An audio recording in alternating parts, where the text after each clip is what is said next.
Seorang bocah berumur 12 tahun ini dianggap seperti makanan. Melemparkan ke kolam buaya yang dangkal. Sebuah pintu kayu dibuka. Seekor buaya ganas segera melompat ke arah bocah itu. Mulai berjuang dengan gila.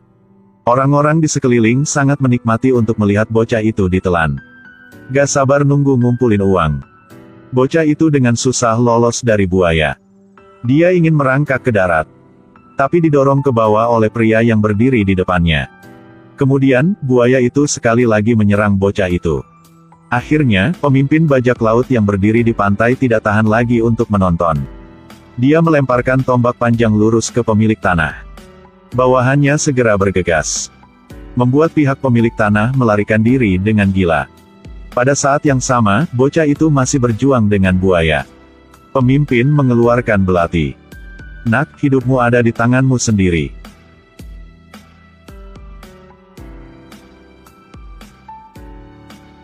Bocah itu segera mengambil belati. Dengan aktif bergegas ke arah buaya. Akhirnya bocah itu tidak membuat pemimpin itu kecewa. Belati secara bertahap mengapung ke permukaan air. Bocah itu juga mengikutinya. Pemimpin menunjukkan senyum puas. Sejak itu, dia menerima bocah itu seperti anak angkat. Membawa bocah itu di depan master berambut putih. Master hanya dengan lembut menyentuh kepala bocah itu sejenak.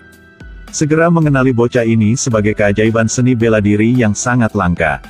Di masa depan, dia pasti akan menjadi yang terkuat dari yang kuat. Setelah dengar, ayahnya angkat sangat senang. Dia disebut bocah itu sebuah nama, Ting. Bersiaplah untuk melatih Ting untuk menjadi penerusnya. Yang pertama, dia membawa Ting mengunjungi kesukuan seperti rombongan akrobatik. Kemudian, master berambut putih membersihkan meridiannya. Sejak itu, jalan pelatihan seni bela diri Ting dimulai dengan resmi. Ayah angkat secara khusus mengundang master-master hebat dari negara-negara untuk mengajar Ting. Setiap hari, dia tidak berhenti berlatih. Sedangkan Ting juga berlatih dengan keras. 5 tahun kemudian, dia juga berlatih dengan sukses. Pelatihan manusia tidak lagi cukup untuk membuat Ting meningkat lagi. Jadi Ting mulai menangkap gajah. Mengalami banyak jatuh yang menyakitkan, dan kemudian dengan berani bangkit lagi dan lagi. Akhirnya, Ting mulai membuat semua gajah tunduk padanya.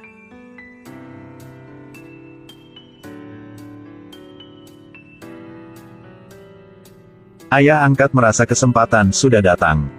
Bersiap untuk menyerahkan takhta kepada Ting. Tapi sebelumnya, Ting harus menerima 3 tantangan. Tes pertama adalah senjata Taois dari Jepang. Hasilnya lawannya belum mengeluarkan pedang sudah dikalahkan. Pertandingan kedua adalah duel.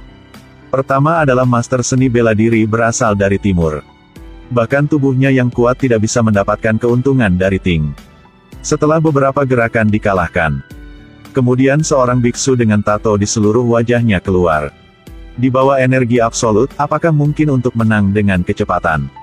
Ting dengan tubuh kecil akan menghadapi dengan seorang biksu tubuh yang kuat. Sejak awal, biksu itu menyerang terus-menerus. Ting benar-benar tertekan dan tidak bisa melawan. Melihat situasinya tidak baik, Ting segera mengubah taktiknya. Dia menggunakan fleksibilitasnya untuk menemukan kesempatan agar berhasil mengalahkan biksu yang perkasa. Selanjutnya adalah tantangan terakhir. Ting ke gua yang gelap. Seorang wanita bersembunyi di sudut gua. Menangis sambil minta bantu. Ting dengan baik hati ingin membantu dia. Hasilnya segera detik kemudian. Pemburu pintar sering muncul dalam bentuk mangsa. Sebenarnya tidak salah. Saat ini, ayah angkat sudah datang. Mengeluarkan sebuah belati. Hidupmu ada di tanganmu sendiri.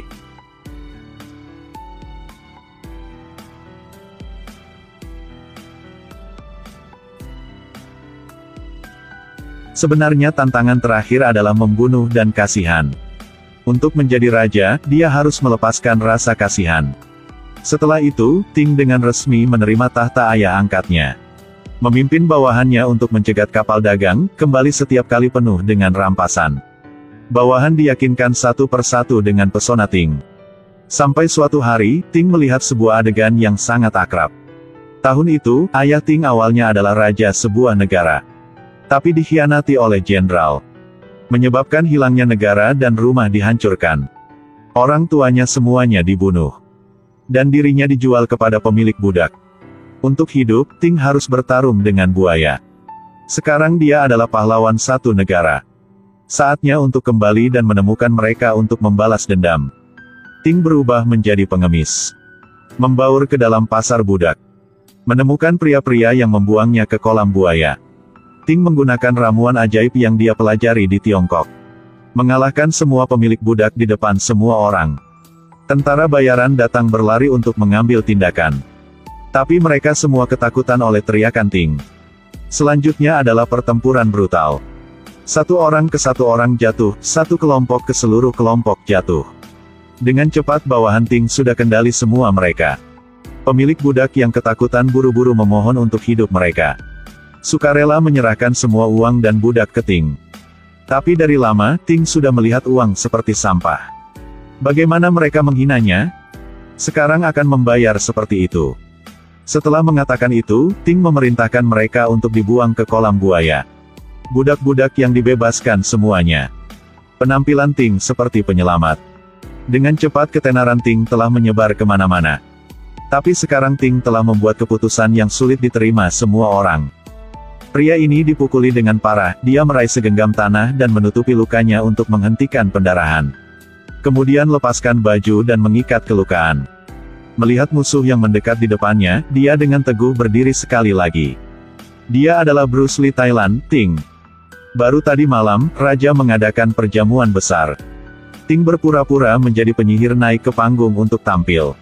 Kemudian mengambil kesempatan dan membuang 2 peluru buta. Menutupi pandangan semua orang. Kemudian bergegas langsung ke takhta.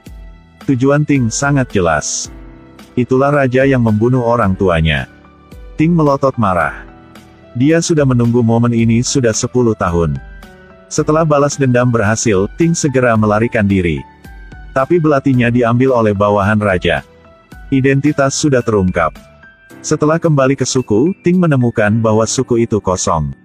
Kemudian seorang yang bertopeng muncul. Dia segera menyadari apa yang terjadi. Air mata menggenang. Kemudian Ting dengan marah mulai melampiaskan amarahnya. Tangani pria bertopeng dengan lembut. Pada saat ini, dia menemukannya di perancah tidak jauh. Ada seorang pria dengan sangkar burung di kepalanya. Kemudian, musuhnya semakin ramai. Kekuatan fisik Ting juga berangsur-angsur menurun. Jadi ingin mundur dulu. Tapi tidak peduli apa, dia tidak bisa lepas dari pria di dalam sangkar burung. Posisinya selalu terungkap di mata musuhnya. Kurang tahu berapa lama kemudian, Ting masih belum menyerah. Pria yang mengenakan sangkar burung harus mengambil tindakan. Dia menunjukkan gerakan yang melukai Ting. Tapi Ting tidak jatuh. Dia merawat lukanya dan terus bertarung. Ketika musuh bergegas untuk melambai demi gelombang, seekor gajah segera bergegas ke depan dan melindungi Ting. Musuh dengan takut buru-buru mundur. Akhirnya Ting juga punya kesempatan untuk bernafas. Ting berinisiatif menaiki gading dan duduk di punggung gajah. Tiba-tiba seorang berpakaian hitam terbang dari langit ke bawah. Setelah saling memandang, orang ini sangat aneh. Dia sepertinya tidak stabil secara mental. Tapi tindakannya sangat jahat. Ting sangat tertekan sehingga dia sepertinya tidak bisa melawan. Bahkan gajah dikendali olehnya.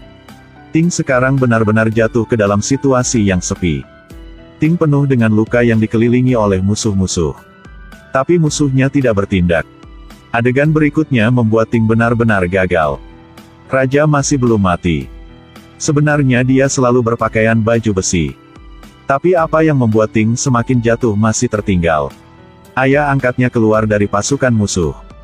Raja memaksa mereka berdua untuk bertarung dalam pertempuran. Salah satu dari keduanya harus mati. Akhirnya ayah angkatnya sudah memilih untuk mengorbankan dirinya untuk melindungi Ting. Tapi Ting masih tidak lolos dari tangan raja. Siksaan macam apa yang akan dia hadapi selanjutnya? Keajaiban apa yang akan terus terjadi?